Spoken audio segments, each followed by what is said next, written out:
Every Saturday, the three of us meet at our favorite cafe, Victoria, Lauren, and me. We catch up, laugh, and talk about everything under the sun. That day, we were talking about someone else's divorce, cheating husbands, and prenups. Victoria looked at me with a smile. Mary's the lucky one. Andrew absolutely adores her. I just laughed it off, feeling a little embarrassed.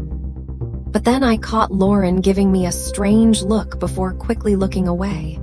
She knew something she couldn't quite bring herself to say. Finally, she mentioned she'd seen Andrew with a pregnant young woman. Then she rushed to add, "It probably means nothing." I smiled, made a joke, and changed the subject. A second later, my phone rang. It was a number I didn't recognize. I answered. "Your husband is in the hospital. He's had a heart attack. You need to come right away." I ran out of the cafe without saying goodbye. I drove across the city, repeating the same words over and over. "Please let him be alive. Please let him be alive."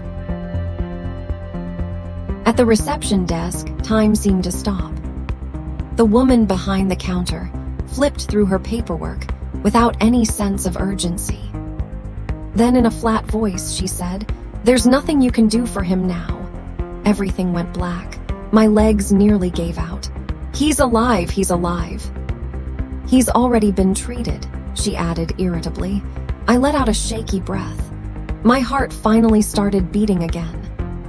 But the relief lasted only as long as it took me to reach the third floor. Waiting around the corner was something far worse than a heart attack. I heard the voice before I even reached the corner. Young, shaken. A nurse asked, "And who are you to him?"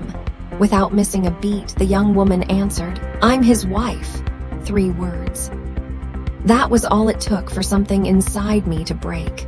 I pressed myself against the wall, then slowly peeked around the corner. She was very pregnant. So young, beautiful in that fragile, innocent way men seem to find irresistible. I told myself it had to be a coincidence. Sterling isn't exactly a rare last name, but then I heard his voice through the closed door. His voice, his tone. The way he said, "Hey, sweetheart." It was Andrew, my husband, talking to her exactly the way he used to talk to me. I slipped into the restroom and locked the door. My hands wouldn't stop shaking. I stood in front of the mirror, pale, my eyes wild. I splashed cold water on my face and made a decision.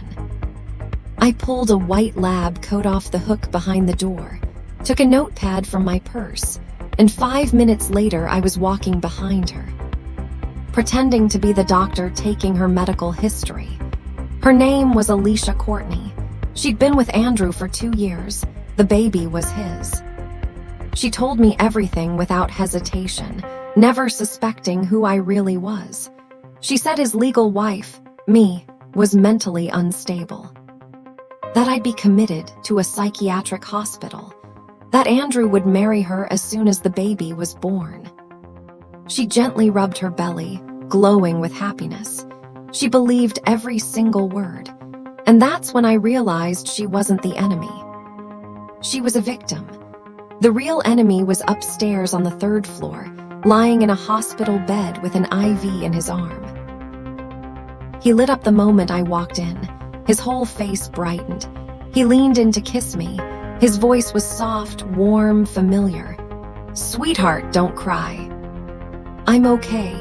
And that was the moment I truly saw him for the first time. Not my husband, a master performer. He was looking at me with the exact same eyes he'd been looking at her with just moments before. The same words, the same tone, the same voice. For 20 years, that voice had been the safest sound in my world. I turned toward the window, pretending I was overwhelmed. The truth was, I didn't want him to see the hatred in my eyes. I told him I had to get back to work and left as quickly as I could. Outside the hospital, I sank onto a bench. The April sun shone down, steady and completely indifferent. The tears came on their own. But my mind was already making a plan. Lauren opened the door, and one look at her face told me she'd been expecting this visit. I told her everything. She wasn't surprised. She admitted she'd seen them together more than once, hugging in the cafe across from the restaurant. She thought it would blow over on its own. She didn't want to be the bearer of bad news. Then she told me I should forgive him. Said that's how life works, that relationships are about compromise, that I'd been happy once. Every word felt like another stone crushing me. My best friend, 20 years by my side, and there she was explaining why all of this was somehow understandable. I stood up, put on my coat. Calmly said, "I'll decide for myself what happens next." I walked out. My hands were already clenched into fists before the elevator reached the lobby. But I did learn one important thing. Lauren had known for a long time, which meant she wasn't the only one. The next day, I slipped into a Scarlet McQueen dress, not to impress anyone, to protect myself. Let them look at the dress instead of my eyes. I walked into the restaurant like I owned the place, because I did, even if everyone seemed to have forgotten. The staff froze. The hostess smiled just a little too carefully. I went straight to the office. Annie, his secretary, smart and honest, looked up at me over her round glasses. I needed an ally. I asked for the financial records. She printed them without a word.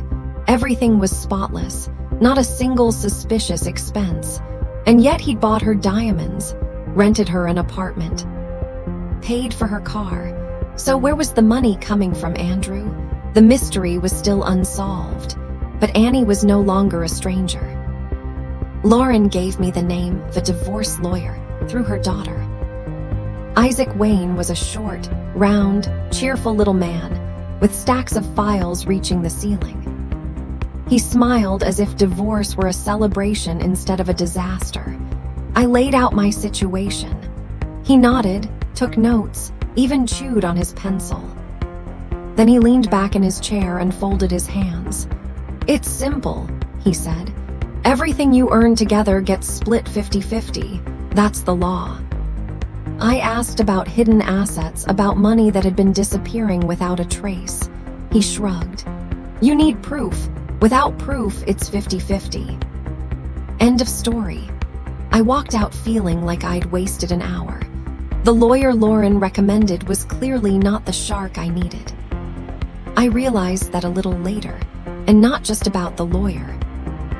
I found Andrew's phone in the pocket of the jacket I'd brought home from the hospital. I took him a few things, sat with him, and talked as if everything was perfectly normal.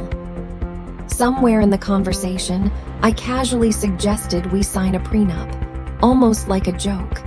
"Sweetheart, we have nothing to fight over," he laughed.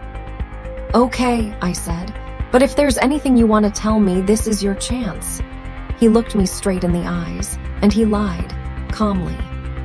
Confidently, almost tenderly. The way only someone with years of practice can lie. I nodded, said goodbye, walked out into the hallway. His phone was already in my purse. He had just used up his very last chance. In the car, I unlocked his phone. The passcode was our daughter's birthday. That was almost funny. I found exactly what I was looking for. A contact named Dr. Grace Sullivan, a gynecologist at a private clinic.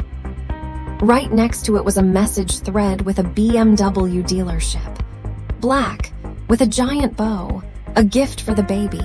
I didn't cry. I called the dealership using Andrew's voice.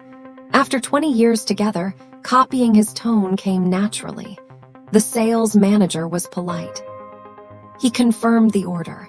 I told him his secretary would pick it up. Then I called Annie and explained what I needed her to do. There was a long silence. "Okay," she said quietly. I put my phone away. For the first time, I felt something close to peace, cold, precise, businesslike. I was focused. I was ready.